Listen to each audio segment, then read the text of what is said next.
Hello नमस्कार दोस्तों, स्वागत है आप सभी को एक बार फिर से हमारे इस YouTube channel study new GK में। दोस्तों आज हम इस वीडियो में बात करने वाले हैं पार्ट 2 नॉन हिंदी 50 मार्क्स के बारे में। और ये बीए बीएससी बीकॉम तीनों के लिए होते हैं, तो आप लोग जो है वीडियो को पूरा देखिएगा।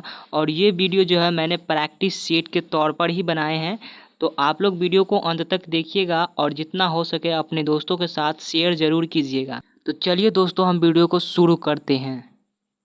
तो यहाँ पर जो हमारा पहला सवाल है, पहला सवाल में है कि संजीवनी क्या है। संजीवनी क्या है दोस्तों, आप लोगों का आंसर क्या है वो मुझे कमेंट ज़रूर कीजिएगा। और आप लोगों का जो है कितना आंसर सही होता है कितना गलत होता है ये भी हमें कमेंट ज़रूर कीजिएगा। तो यहाँ पर पूछ रहा है कि संजीवनी क्या है। तो दोस्तों संजीवनी जो है एक जीवनदायिनी विद्या है, तो यहाँ पर ऑप्शन नंबर ए इसका सही उत्तर हो जाएगा।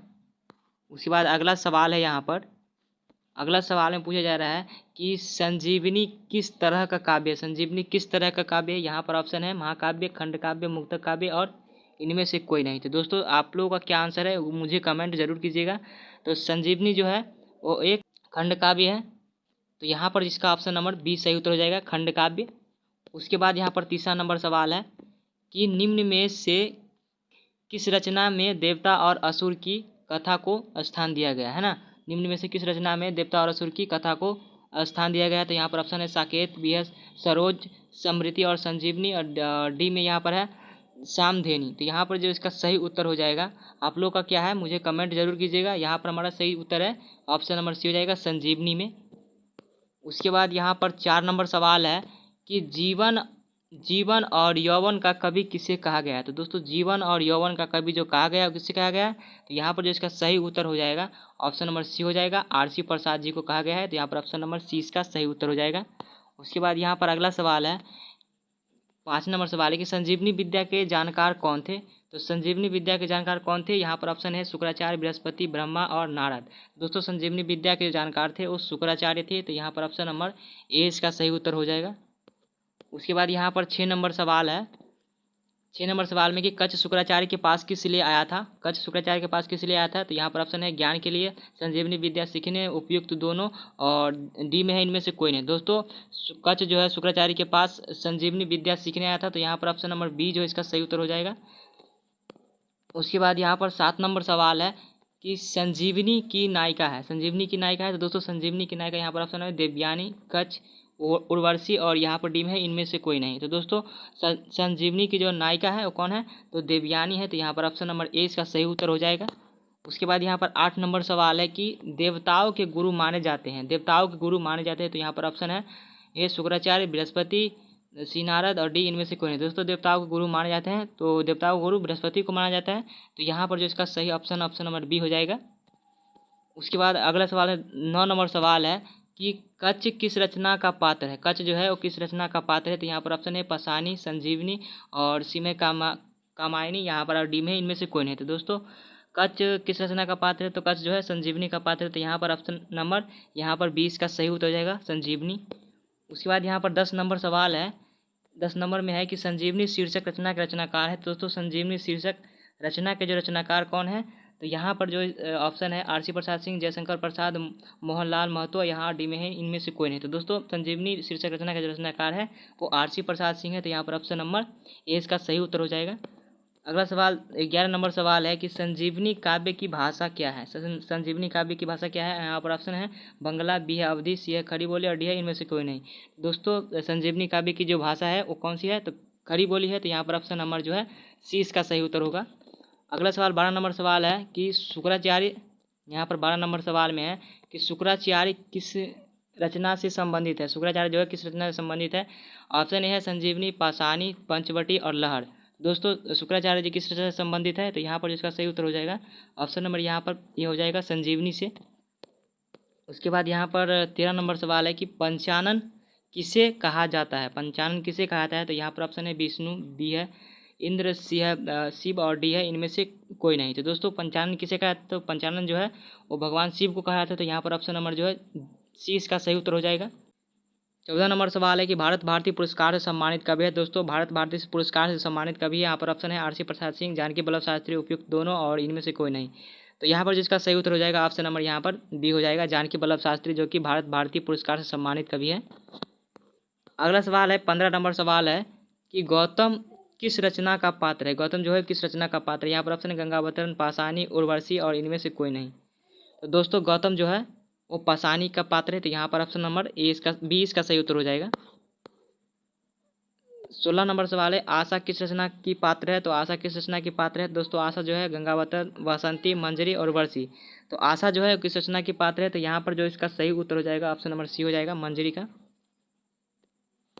उसके बाद यहाँ पर अगला नंबर सवाल है कि अहल्या कौन थी। अहल्या कौन थी। तो दोस्तों अहल्या जो थी वो यहाँ पर ऑप्शन है इंद्र की पत्नी, विष्णु की पत्नी, गौतम की पत्नी, इनमें से कोई नहीं। दोस्तों अहल्या जो है वो गौतम की पत्नी थी। तो यहाँ पर ऑप्शन नंबर सी इसका सही उत्तर हो जाएगा। 18 नंबर सवाल है कि उर्वशी में कुल कितने दृश्य है। उर्वशी में कुल कितने दृश्य है। तो दोस्तों उर्वशी में जो है कुल 4 दृश्य है। तो यहाँ पर ऑप्शन नंबर ए इसका सही उत्तर हो जाएगा। अगला सवाल है 19 नंबर सवाल है कि पाषाणी शीर्षक रचना के रचनाकार है। दोस्तों पाषाणी शीर्षक रचना का जो रचनाकार है यहाँ पर ऑप्शन है रामधारी सिंह दिनकर, जानकी वल्लभ शास्त्री, जयशंकर प्रसाद और मोहनलाल महतो। तो यहाँ पर जो पाषाणी शीर्षक रचना का जो रचनाकार है कौन है। तो यहाँ पर जो इसका सही उत्तर हो जाएगा ऑप्शन नंबर बी हो जाएगा, जानकी वल्लभ शास्त्री, जो कि पाषाणी शीर्षक रचना के रचनाकार है। अगला सवाल है कि एक दिनकर का प्रकाशन कर्ण पंक्ति में दिनकर का क्या अर्थ है। दोस्तों एक दिनकर का प्रकाशन कर्ण पंक्ति में दिनकर का क्या अर्थ है। यहाँ पर ऑप्शन है सूर्य, चंद्रमा, बी है, सी है महत्वपूर्ण और डी है इनमें से कोई नहीं। दोस्तों एक दिनकर का प्रकाशन कर्ण पंक्ति में दिनकर का क्या अर्थ है। तो यहाँ पर इसका सही उत्तर होगा ऑप्शन नंबर यहाँ पर ए हो जाएगा, सूर्य। अगला सवाल यहाँ पर है 21 नंबर सवाल है कि गौतम मुनि का संबंध किस रचना से है। तो यहाँ पर ऑप्शन है राम की शक्ति पूजा, बी है पाषाणी, सी है पंचवटी और डी है बासंती। तो दोस्तों गौतम मुनि का संबंध किस रचना से। तो पाषाणी से। तो यहाँ पर ऑप्शन नंबर जो है बी इसका सही उत्तर हो जाएगा। तो अगला सवाल है 22 नंबर सवाल है विश्व हिंदी दिवस कब मनाया जाता है। तो यहाँ पर ऑप्शन है 10 जनवरी, 10 फरवरी और 10 दिसंबर, इनमें से कोई नहीं। दोस्तों विश्व हिंदी दिवस जो है वो 10 जनवरी को मनाया जाता है। तो यहाँ पर ऑप्शन नंबर ए इसका सही उत्तर हो जाएगा। उसके बाद है 23 नंबर सवाल है कि विश्व हिंदी दिवस की शुरुआत हुई थी। तो दोस्तों विश्व हिंदी दिवस की शुरुआत हुई थी यहाँ 2006, 2007, 2008 और इनमें से कोई नहीं। दोस्तों विश्व हिंदी दिवस की शुरुआत हुई थी 2006 से। तो यहाँ पर ऑप्शन नंबर जो है इसका ए सही उत्तर हो जाएगा।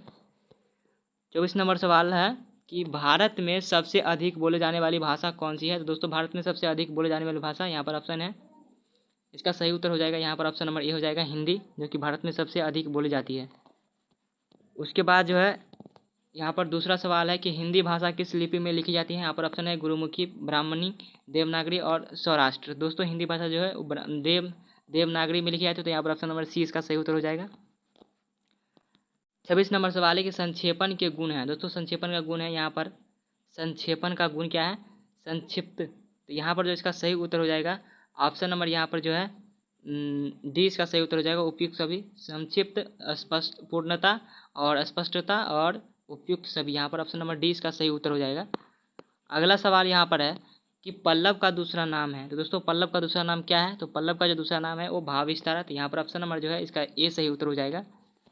अगला सवाल है यहाँ पर, अगला सवाल पूछा जा रहा है 28 नंबर सवाल है यहाँ पर कि प्लानिंग कमीशन किसे कहा जाता है। प्लानिंग कमीशन किसे कहा जाता है। दोस्तों प्लानिंग कमीशन जो है वो किसे कहा जाता है। तो दोस्तों योजना आयोग को कहा जाता है। तो यहाँ पर ऑप्शन नंबर बी जो है इसका सही उत्तर हो जाएगा। दोस्तों इसका वर्ड मीनिंग है, प्लानिंग कमीशन का हिंदी अनुवाद होता है ये है योजना आयोग होगा। यहाँ पर इसका ऑप्शन नंबर बी सही उत्तर होगा। उसके बाद यहाँ पर है 29 नंबर सवाल है कि स्कॉलरशिप का मतलब बताइए। तो दोस्तों इसका भी हिंदी अनुवाद आप करना है। तो स्कॉलरशिप का जो मतलब बताइए। तो दोस्तों स्कॉलरशिप का मतलब होता है छात्रवृत्ति। तो यहाँ पर ऑप्शन नंबर जो है 20 का सही उत्तर हो जाएगा। अगला सवाल यहाँ पर है कि डायरेक्टर का तात्पर्य है। डायरेक्टर का तात्पर्य है तो यहाँ पर ऑप्शन है संपादक, निर्देशक, महासचिव और प्रबंधक। तो दोस्तों डायरेक्टर का मतलब होता है निर्देशक। तो यहाँ पर ऑप्शन नंबर बी जो है इसका सही उत्तर हो जाएगा। अगला सवाल है 31 नंबर सवाल है कि रजिस्ट्रेशन का क्या अर्थ है। तो रजिस्ट्रेशन का क्या अर्थ है। तो रजिस्ट्रेशन का मतलब होता है पंजीकरण। तो यहाँ पर ऑप्शन नंबर जो है डी इसका सही उत्तर हो जाएगा, पंजीकरण। अगला सवाल 32 नंबर सवाल है कि सर्विस का क्या अर्थ है। दोस्तों सर्विस का अर्थ होता है सेवा। तो यहाँ पर ऑप्शन नंबर जो है सी इसका सही उत्तर होगा, सेवा। 33 नंबर सवाल है कि एप्लीकेशन का अर्थ है क्या है। एप्लीकेशन का अर्थ क्या है। ऑप्शन है प्रतिवेदन, सूचना, आवेदन और नियुक्त पत्र। दोस्तों एप्लीकेशन का मतलब होता है आवेदन। तो यहाँ पर ऑप्शन नंबर जो है सी इसका सही उत्तर होगा। 34 नंबर सवाल है कि सर्टिफिकेट का मतलब बताइए। सर्टिफिकेट का मतलब बताइए। दोस्तों सर्टिफिकेट का मतलब क्या होता है। तो सर्टिफिकेट का मतलब हो जाएगा यहाँ पर 34 नंबर का हो जाएगा, प्रमाण पत्र हो जाएगा, सर्टिफिकेट यानी कि प्रमाण पत्र। तो ऑप्शन नंबर यहाँ पर ए इसका सही उत्तर हो जाएगा। अगला सवाल है, यहाँ पर अगला सवाल है कि जिसका उदर लंबा हो के लिए एक शब्द है, जिसका उदर लंबा हो के लिए एक शब्द है। तो यहाँ पर है ऑप्शन यहाँ पर दिया हुआ है उदर लंबा, लंबोदर, लंबाउदर और यहाँ पर डी है, इनमें से कोई नहीं। तो दोस्तों जिसका उदर लंबा हो कहलाता है लंबोदर। तो यहाँ पर ऑप्शन नंबर जो है 20 का सही उत्तर हो जाएगा, लंबोदर। 35 नंबर का 20 सही उत्तर होगा। उसके बाद यहाँ पर जो है अगला सवाल है कि छात्रों के रहने का स्थान कहलाता है। तो दोस्तों छात्रों का रहने का स्थान क्या कहलाता है? तो एक शब्द, अनेक शब्द का जो है एक शब्द है, तो यहाँ पर छात्रावास हो जाएगा। जहाँ छात्र रहते हैं ना, वो उस स्थान को छात्रावास कहते हैं। तो यहाँ पर ऑप्शन नंबर ए इसका सही उत्तर हो जाएगा। 37 नंबर सवाल है और यहाँ पूछा जा रहा है कि भारत में प्रभावशाली लोगों की मुख्य भाषा मानी जाती है।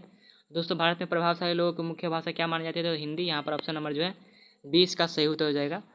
उसके बाद यहाँ पर 38 नंबर सवाल है कि पत्र में, यहाँ पर 38 नंबर सवाल है कि पत्र में पिताजी को संबोधित किया जाता है। तो यहाँ पर ऑप्शन नंबर है पूज्यवर, पूजनीय, उपयुक्त दोनों। दोस्तों यहाँ पर जो है ऑप्शन नंबर यहाँ पर सी का सही उत्तर होगा, उपयुक्त दोनों, जो कि पत्र में पिताजी को संबोधित करने के लिए पूज्यवर से या फिर पूजनीय दोनों लगा सकते हैं।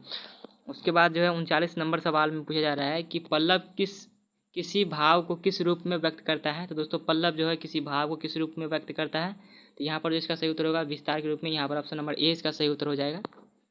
तो यहाँ पर 40 नंबर सवाल है कि व्यवहारिक हिंदी भाषा का क्षेत्र है। दोस्तों व्यवहारिक हिंदी भाषा का क्षेत्र है, यहाँ पर ऑप्शन नंबर ए है कार्यालय, बी है व्यापार और सी है जनसंचार। दोस्तों यहाँ पर जो ऑप्शन नंबर डी हो जाएगा इनमें से सभी, जो कि व्यवहारिक हिंदी भाषा के क्षेत्र है। उसके बाद 41 नंबर सवाल है कि शिव का उपासक कहलाता है। दोस्तों शिव का उपासक क्या कहलाता है? यहाँ पर है शिवम, शैव, शिवत और यहाँ पर है शंकर। तो यहाँ पर जो शिव का उपासक कहलाता है तो शैव कहलाता है। तो यहाँ पर ऑप्शन नंबर 20 का सही उत्तर हो जाएगा। उसके बाद यहाँ पर 42 नंबर सवाल है जिसका कोई साथ न हो कहलाता है। जिसका कोई साथ न हो कहलाता है। तो दोस्तों यहाँ पर है नवनाथ, सनाथ और अनाथ और बिना नाथ। दोस्तों जिसका कोई साथ ना हो कहलाता है। तो दोस्तों ये जो कहलाता है क्या कहलाता है? अनाथ। तो यहाँ पर ऑप्शन नंबर सी इसका सही उत्तर हो जाएगा। उसके बाद है 43 नंबर सवाल है कि जिसके पास धन ना हो के लिए एक शब्द है। दोस्तों जिसके पास धन ना हो के लिए एक शब्द क्या होगा? तो यहाँ पर जो इसका सही उत्तर हो जाएगा ऑप्शन नंबर ए हो जाएगा, निर्धन, जो कि जिसके पास धन ना हो वो निर्धन कहलाते। तो यहाँ पर ऑप्शन नंबर ए इसका सही उत्तर हो जाएगा। उसके बाद यहाँ पर जो अगला सवाल है 44 नंबर सवाल है कि जो कहा ना जा सके कहलाता है। जो कहा ना जा सके कहलाता है तो अकथनीय, यहाँ पर इसका सही उत्तर होगा ऑप्शन नंबर सी इसका सही उत्तर हो जाएगा। 44 नंबर का सी हो जाएगा। उसके बाद है 45 नंबर सवाल है कि दाने दाने को तरसना मुहावरे का अर्थ है। दोस्तों दाने दाने को तरसना मुहावरे का अर्थ हो जाएगा, यहाँ पर है भूखमरी की स्थिति। यहाँ पर ऑप्शन नंबर जो है ए इसका सही उत्तर हो जाएगा, भूखमरी की स्थिति। उसके बाद है 46 नंबर सवाल है कि नाक कटना मुहावरे का अर्थ है। दोस्तों नाक कटना मुहावरे का अर्थ क्या होता है? तो नाक कटना मुहावरे का अर्थ है अपमानित होना। तो यहाँ पर ऑप्शन नंबर जो है ए इसका सही उत्तर हो जाएगा। उसके बाद जो है यहाँ पर 47 नंबर सवाल है कि आसमान टूटना मुहावरे का अर्थ है। दोस्तों आसमान टूटना मुहावरे का अर्थ होता है अचानक मुसीबत आना। यहाँ पर ऑप्शन नंबर जो है बी इसका सही उत्तर हो जाएगा। उसके बाद यहाँ पर 48 नंबर सवाल है कि घाट घाट का पानी पीना मुहावरे का अर्थ है। दोस्तों घाट घाट का पानी पीना मुहावरे का अर्थ होता है बहुत अनुभवी होना। तो यहाँ पर ऑप्शन नंबर जो है 20 का सही उत्तर हो जाएगा। उसके बाद 49 नंबर सवाल है कि वह स्थान जहाँ मुर्दे जलाए जाते हैं के लिए एक शब्द होता है। तो दोस्तों जहाँ मुर्दे जलाए जाते हैं के लिए एक शब्द क्या होगा? तो वो हो जाएगा श्मशान। यहाँ पर ऑप्शन नंबर जो है सी इसका सही उत्तर हो जाएगा। जहाँ मुर्दे दफनाए जाते हैं तो कब्रिस्तान, और जहाँ जलाए जाते हैं तो श्मशान। उसके बाद यहाँ पर 50 नंबर सवाल है कि जिस कन्या का विवाह होने वाला हो। दोस्तों जिस कन्या का विवाह होने वाला हो वो क्या कहलाती है? तो वो क्या कहलाती है? तो यहाँ पर जिसका सही उत्तर होगा आयुष्मती। जिसका विवाह होने वाला है तो आयुष्मती। यहाँ पर ऑप्शन नंबर बी इसका सही उत्तर हो जाएगा। दोस्तों आपको ये हमारा प्रयास कैसा लगा, इसका राय मुझे कमेंट में ज़रूर दीजिएगा। और फिर मिलते हैं दोस्तों किसी और वीडियो में। तब तक के लिए जय हिंद, जय भारत।